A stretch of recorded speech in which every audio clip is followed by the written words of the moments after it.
Ayos lang po. Yan, kamusta po mga kuya? Kaway lang po kayo.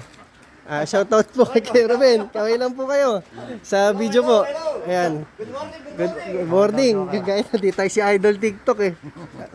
Ano pong ginagawa nyo ngayon kuya? Namimiling itlog. Parang pang itlog maalat po. Pambalot. Ayan o. Ayan, nagka-classify po sila mga lods ng mga itlog ng itik para gawin po mga balot. Bali yung tinatanggal nila ito, mga ito basag. Reject. Reject to, basag. Ito, mga maliliit, saka basa. Hindi yung basa. Yan, pwede pang gawin ng pula. Ayan, itlog maalat. Ay, kupayin niya na ata ito eh. Ay lods, mga poultry yan ng itik lahat yan. Ito ho talaga sa San Luis, Pampanga lods. Napakarami ho talaga poultry yan ng itik. Ayan, nakita kung gaano kaunlad itong barangay na to sa itikan pa lang. Ayan, napakalaki.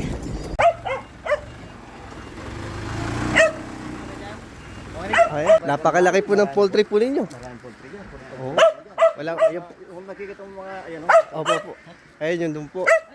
Eh, poultryhan ho namin sa iba, maliit lang eh. Bali ilan po sa isang kulungan, ilan po yung itik? Iba, ito po isang building na yan. May 2,850, may 3,000. Dati, puro 3,000 kaso parang masikip. Para masikip. Nag-boss ka na. Bawas. Itong area na ho ito, sa inyo po lahat ito. Sa inyo po lahat, itong area na po ito.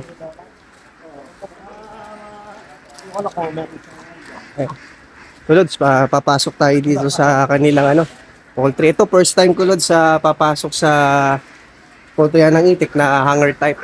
Ito, ipapakita ko po sa inyo paano yung itsura po. Ayun kulods. Napakaraming itik. Sobrang dami. Ayan po. Ayan po kulods, sa kanilang mga itik. Dami. Bali, ilang building po ito? Itong bagong tayo ito, apat yan. Kaso dahil Opo. balay ko to, Wala, ang ganda. ang nangyari, ito, korporasyon. Korporasyon naman.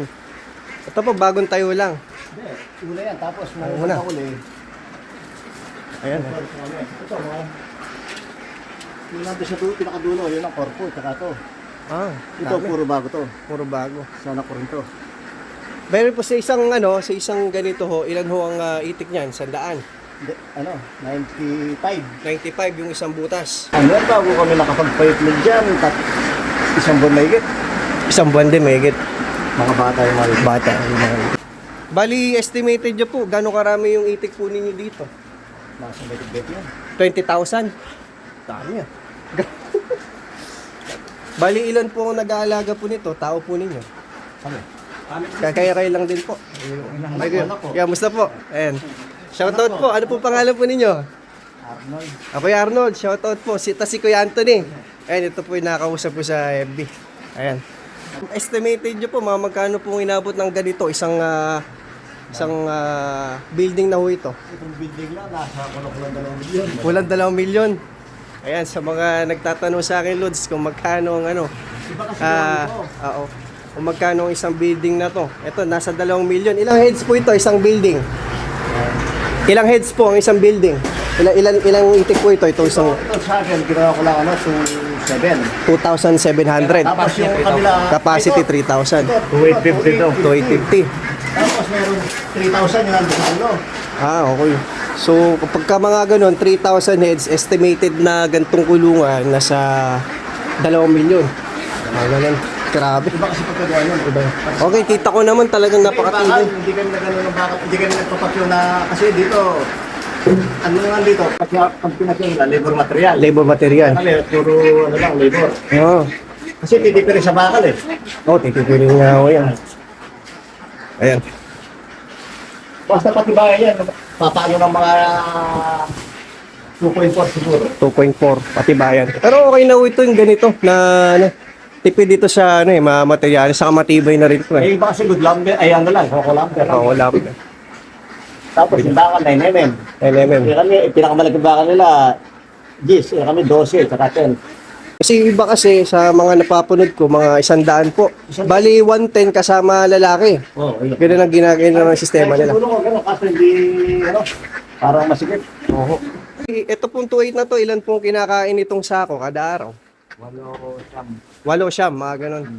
Itong 2.8, 50. Ito, ilan taon na ho ito? Itong ilang buwan na ho itong itik na to nakasampa? Ano pa lang yan? 2 buwan. Ah, Isang buwan pa lang nangingitlog yan. oh. Bali ngayon po, ilan po yung mga average na egg production niya? Itong isang building. 2 2.4, ibig sabihin sa 2.450. Mamaya, ko na lang, compute ko na lang. Sa mahigit 80% to.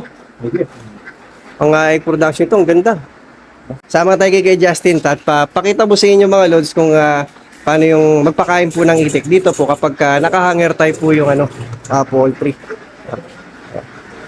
So dito po lods ay ito po yung sinasabi ko po sa inyo na madali lang ang trabaho dito sa hanger type dahil nasa isang place lang yung kanilang itlogan. Hindi ko kagaya sa lapag sa semi-hanger, kalat-kalat yung itlog nila. Ayun ka mukha dito, pag binuksan mo yan.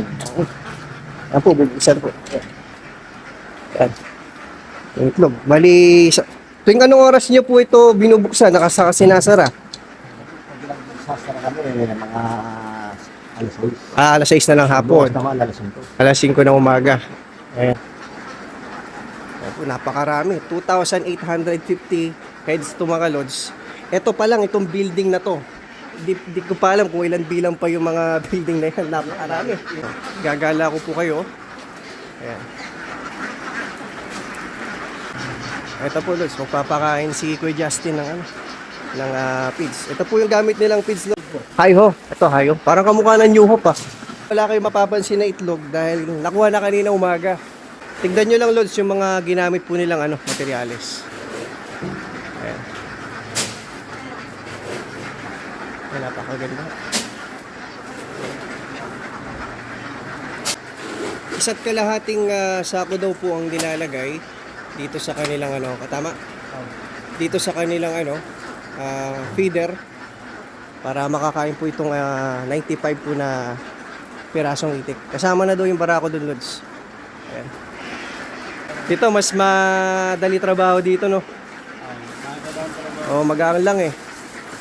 Kaya nga lang, marami talaga. 4 na poultry hawak mo. Oo.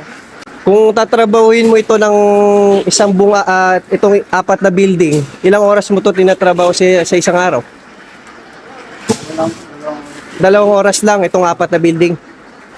Ayun, mga lods. Mas madali po talaga, lods, yung trabaho kapag nakahanger type po yung inyo pong poultry. Ayan, kaysa po dun sa mga nakalapag. Kasi dito sa hanger type, lods, ay nasa isang place lang yung mga itlog. Then, di ka na maglilinis ng dumi nila.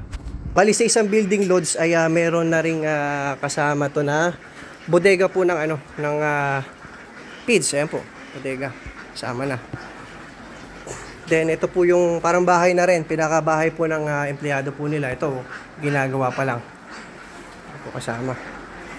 Ito po, napakarami talaga, lods.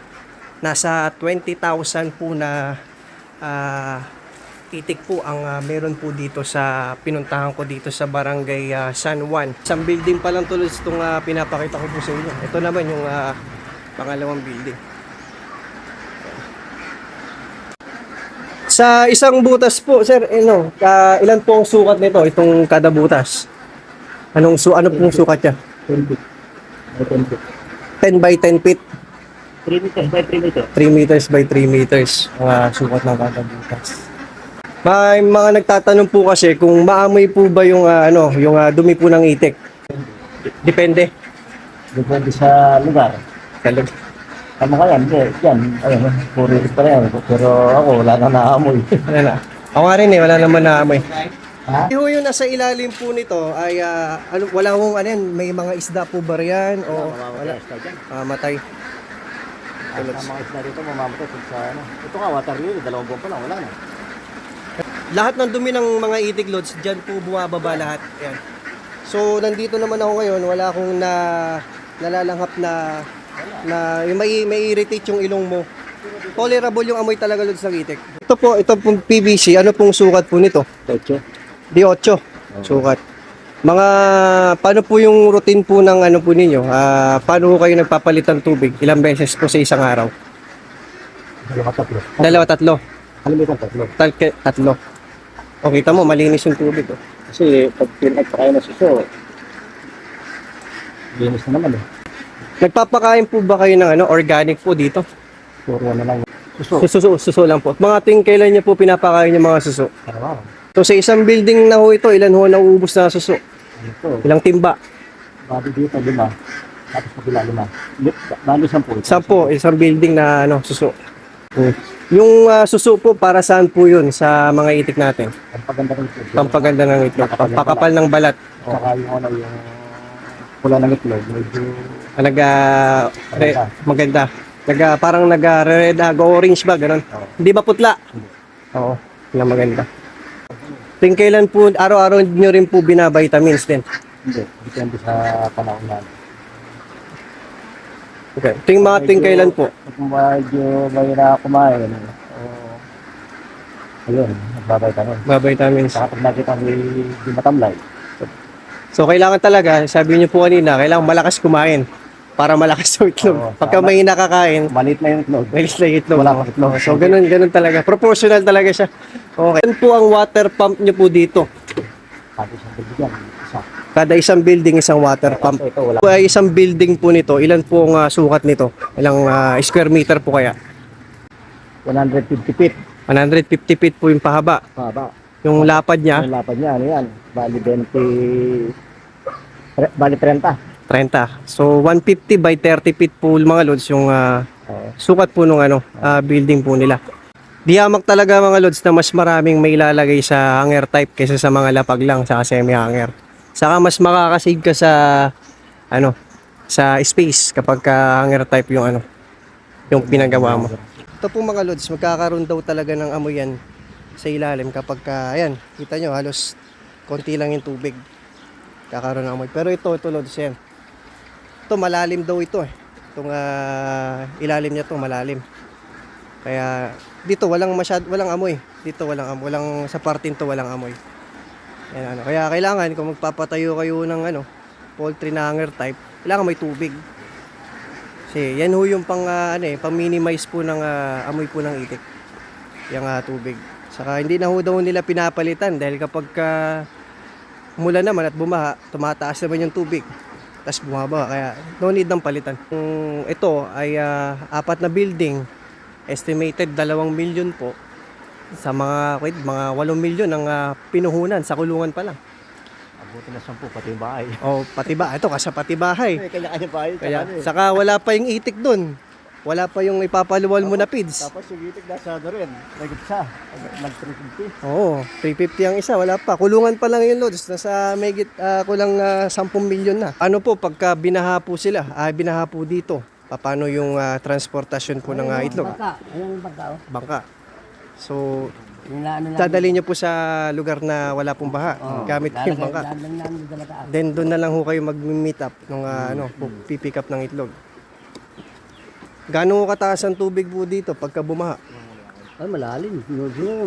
Alipos tao. Lampas tao dyan. Kaya talaga lods, hanger type talaga ipatatayo. Kaya Kapag mataas di pa pwedeng lapag dito. Dahil pag lapag dito, sigurado. Maglalangoy-langoy ang itik dito. Lang. Maraming salamat po sa Torio family na taga-barangay San Juan, San Luis, Pampanga. Ayan po, yan po yung kanilang pwesto po ng kanilang poultryhan po ng itik. At salamat po kila Kuya Ber at kila Kuya Arnold at Kuya Anthony sa pagpinayagan po nila akong mabisita yung kanilang poultryhan po. Ayan, maraming salamat po sa inyo mga lods. God bless po, pagpalain pa po kayo ng Diyos.